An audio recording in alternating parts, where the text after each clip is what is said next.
저녁이 되니까 눈도 침침하고 잘 보이지도 않네요. 안경도 썼는데. 차례대로 살펴보고 있는 여호수아서는 이스라엘 백성들이 하나님께서 약속하신 가나안 땅을 정복하는 과정과 그 정복한 땅을 각 지파별로 분배하는 과정에 대한 기록으로 그 내용상 여호수아서는 크게 두 부분으로 나누어집니다. 전반부인 1장부터 12장까지는 가나안 땅을 정복하는 내용이고, 후반부인 13장 이후로부터는 가나안 땅을 분배하는 내용입니다. 후반부 가운데 13장과 14장은 가나안 땅 전체를 어떻게 각 지파별로 분배를 했는가에 대한 전체적인 내용이고, 15장부터는 각 지파별로 분배한 땅의 경계와 성읍들의 이름들을 구체적으로 밝히고 있는 내용입니다. 오늘 살펴볼 17장 말씀은 16장에서 계속 이어지는 요셉 지파가 분배받은 땅에 대한 내용입니다. 요셉 지파는 에브라임 지파와 므낫세 지파, 이렇게 두 지파의 몫으로 땅을 분배받았습니다. 16장에는 요셉의 차자였던 에브라임이 분배를 받은 땅에 대한 설명이고, 오늘 17장에는 요셉의 장자인 므낫세가 분배받은 땅에 대한 기록입니다. 여러분, 본문 1절을 보시면 므낫세의 장자는 누굽니까? 므낫세의 장자는 마길이라는 사람인데, 이 마길을 비롯한 므낫세 지파 가운데 절반의 사람들은 요단강 서쪽 편인 가나안 땅 본토가 아니라 요단강 동쪽 편의 땅을 기업으로 이미 분배를 받았습니다. 여러분, 가나안 본토는 어디죠? 가나안 본토. 요단강이 이렇게 있다면 가나안 본토는 요단강 서쪽 편입니다. 이 서쪽 편이 가나안 본토고, 그 가나안 본토를 지금 분배하고 있지 않습니까? 그런데 므낫세 지파는, 특히 므낫세 지파는 절반이 어디에 분배를 받았다고요?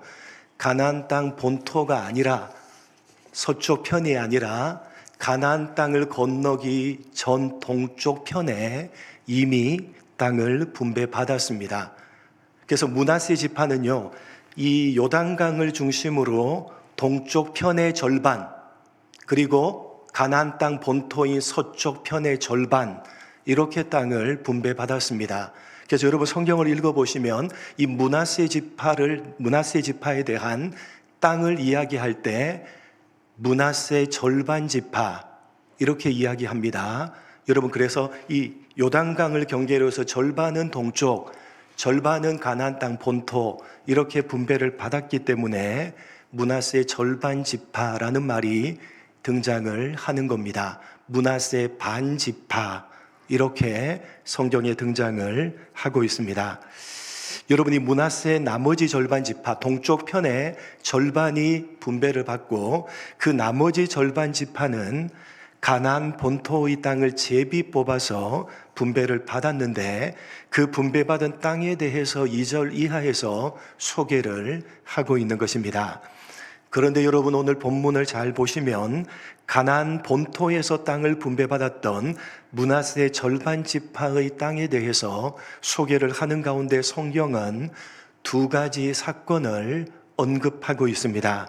하나는 슬로보아스의 딸들의 사건이고, 또 하나는 요셉 자손들이 불평했던 사건입니다.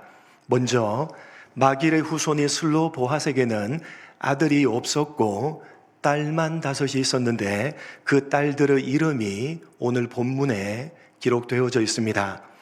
여러분, 오늘날에는 여성 상위 시대라고 해서 세상이 점점 여자 중심으로 되어져 가고 있지만, 고대로 갈수록 여성의 지위는 상당히 낮았습니다.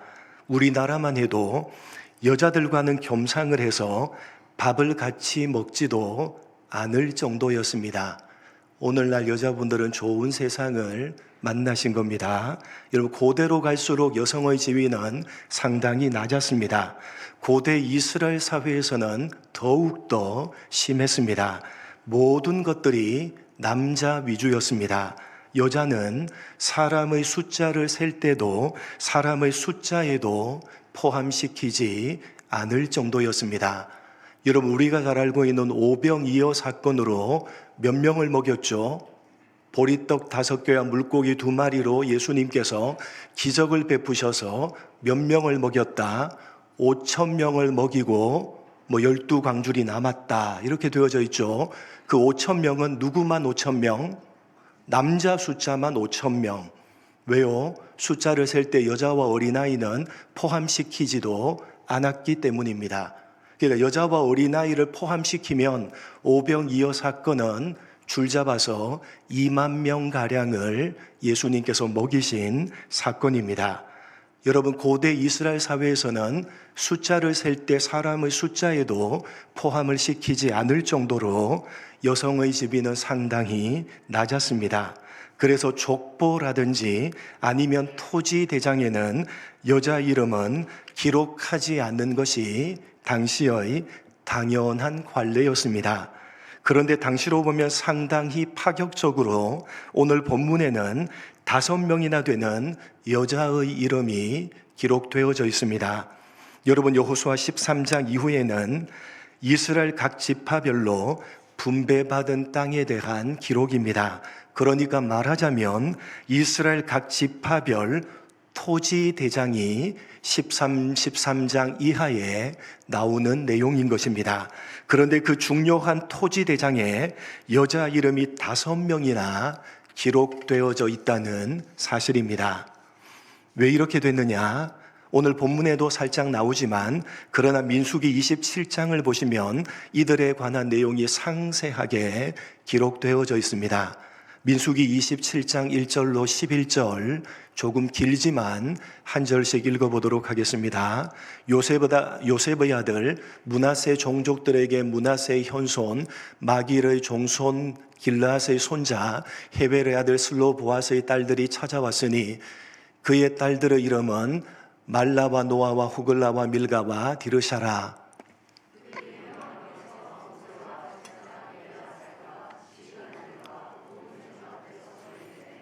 우리 아버지가 광야에서 죽었으나 여호와를 거슬러 모인 고라의 무리에 들지 아니하고 자기 죄로 죽었고 아들이 없나이다.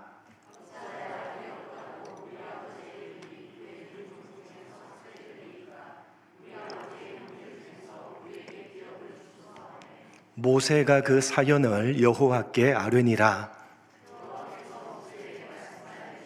슬로보핫 딸들의 말이 옳으니 너는 반드시 그들의 아버지 형제 중에서 그들에게 기업을 주어 받게 하되 그들의 아버지의 기업을 그들에게 돌릴지니라.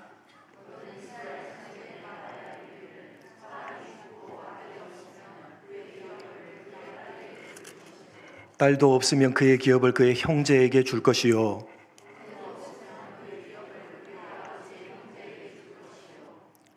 같이 읽겠습니다. 그의 아버지의 형제도 없으면 그의 기업을 가장 가까운 친족에게 주어 받게 할지니라 하고 나 여호와가 너 모세에게 명령한 대로 이스라엘 자손에게 판결의 규례가 되게 할지니라. 여러분, 당시의 기준으로 보자면 오늘 본문에 상당히 이례적으로 기록되어져 있는 이 슬로보핫의 5명의 딸들은 모세에게 찾아가서 자신들의 아버지인 슬로보핫에게 아들이 없다는 사실과 그로 인해서 아버지의 이름이 가문에서 삭제되는 것을 염려하고 있다고 말합니다. 말씀드렸듯이 이스라엘 사회는 철저하게 남성 중심의 사회였기 때문에 기본적으로 집안의 상속권은 당연히 남자에게 있었습니다. 그래서 슬로보핫의 딸들이 이러한 당시의 관례가 가지고 있던 문제점을 모세에게 가서 제기했던 것입니다. 어떤 문제입니까? 슬로보핫의 아들이 없이 딸만 5명을 두고 죽었기 때문에 이 슬로보핫의 가족에게는 땅이 분배되지 않았습니다. 당시의 관례대로라면 말입니다. 땅이 분배되지 않았기 때문에 이스라엘의 족보와 토지 대장에는 슬로보핫에게 속한 모든 가족의 이름은 삭제되어 버리는 것입니다. 다시 말해서 슬로보핫이라는 사람의 흔적이 그 어디에도 남아있지 않게 되는 것입니다. 이러한 슬로보핫의 딸들이 제기한 문제에 대해서 모세는 이 문제를 하나님께 여쭈었고, 하나님께서는 슬로보핫의 딸들이 제기한 문제가 옳다고 하시면서 상속에 대한 원칙을 정해 주셨습니다. 그 원칙은 이렇습니다. 어떤 사람이 아들이 없이 죽으면 그 딸들에게 상속을 하고, 딸마저 없다면 고인의 형제들에게 상속을 하고, 형제마저 없다면 고인의 아버지의 형제들에게 상속을 하고, 아버지의 형제들도 없다면 가장 가까운 친족에게 땅을 상속하라는 것입니다.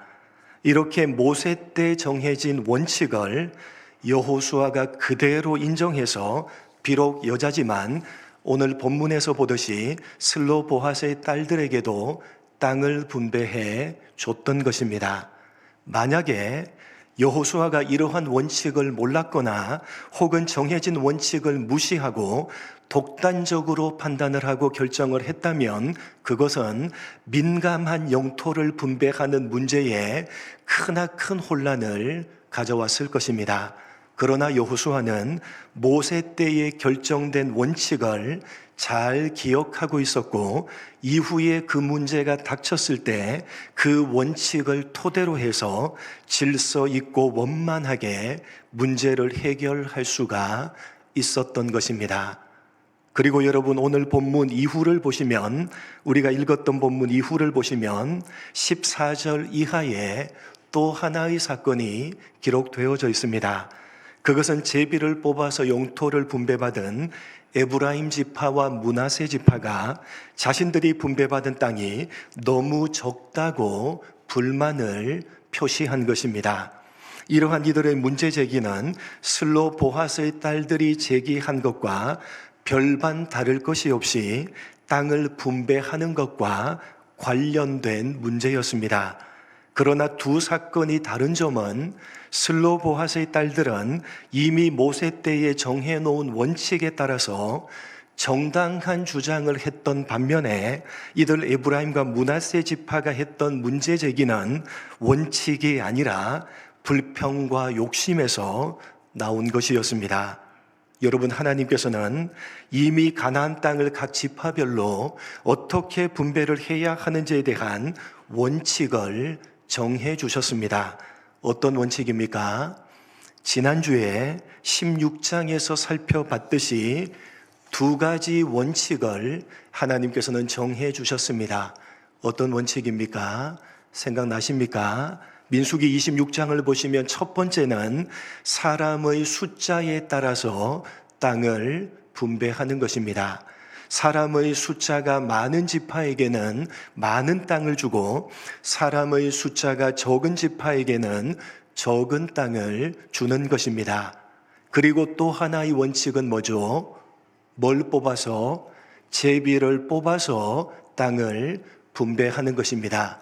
모순되는 것 같아 보이는 이 두 가지 원칙은 전혀 모순되는 것이 없다고 지난주에 말씀을 드렸습니다. 이러한 두 가지 원칙에 따라서 요셉 자손들은 각각 제비를 뽑았고, 하나님께서는 그 제비 뽑기에 간섭하셔서 그들에게 적합한 땅을 분배받도록 하셨습니다. 그런데 요셉 자손은 하나님이 정해 놓으신 원칙을 무시하고 자신들의 욕심에 따라서 분배를 받은 땅이 자신들에게 너무 좁다고 불만을 제기한 것입니다. 어떻게 보면 이들의 요구는 여호수아가 에브라임 지파였기 때문에 같은 혈육임을 이용한 교묘한 권리 행사였고, 이들의 요구는 자칫 잘못하면 공동체 전체의 원칙과 질서를 무너뜨릴 수 있는 위기가 될 수 있었습니다. 만약에 인간적인 혈육에 이끌려서 인간적인 정에 이끌려서 여호수아가 원칙과 질서를 지키지 않고 그들의 요구를 들어줬다면 다른 모든 지파들도 원칙과 질서를 무시하고 자신들의 욕심에 따라서 땅을 요구하면서 이스라엘 공동체는 이 민감한 땅 분배 문제를 두고 극심한 혼란에 빠졌을 것입니다. 그러나 여호수아는 자신의 혈육인 그들의 요구를 들어주지 않았습니다. 정해놓은 원칙대로 제비를 뽑은 땅 이외에 그 어떤 땅도 그들에게 주지 않았습니다. 정말 분배받은 땅이 너무 좁다고 생각을 한다면 이방인들의 땅으로 가서 직접 개척해서 땅을 넓히라고 하면서 여호수아는 하나님께서 정해주신 원칙과 질서를 지켜냈던 것입니다. 사랑하는 성도 여러분, 어떤 공동체든지 원칙과 질서를 지키는 것은 대단히 중요합니다. 여러분, 오늘날 우리 사회는 이해관계나 인간관계에 의해서 종종 원칙과 질서가 무너집니다.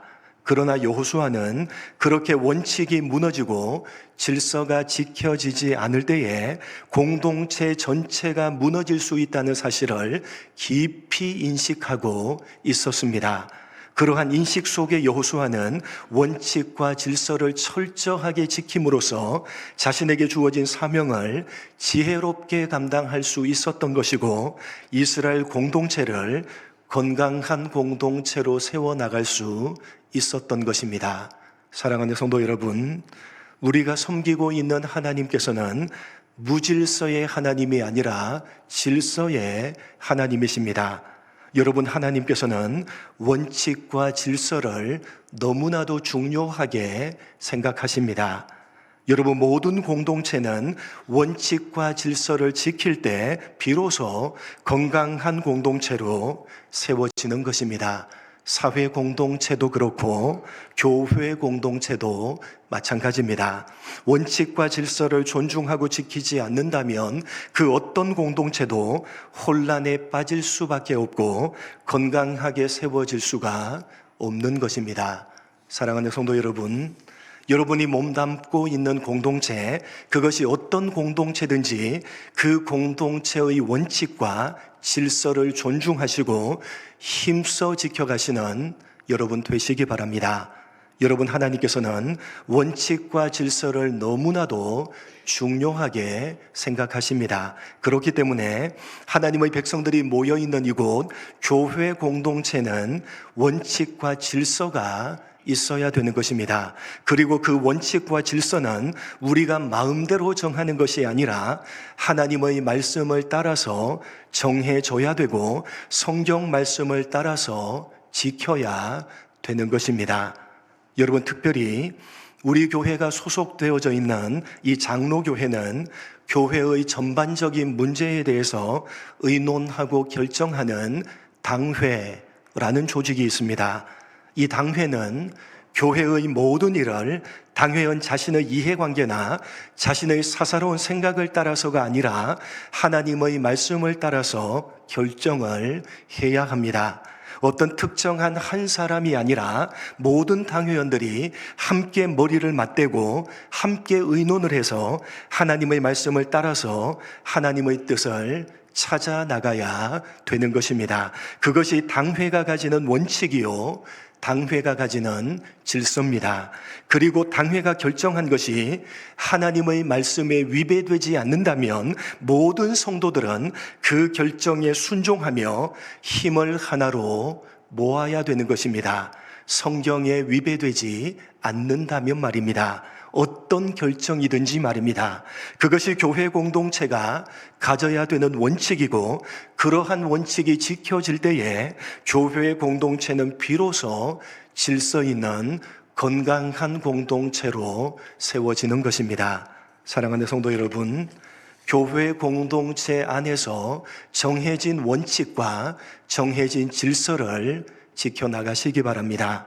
하나님께서 여러분을 교회 공동체로 불러주시고 그 교회 공동체 안에서 정해주신 여러분 각자의 위치를 지켜가시기 바랍니다.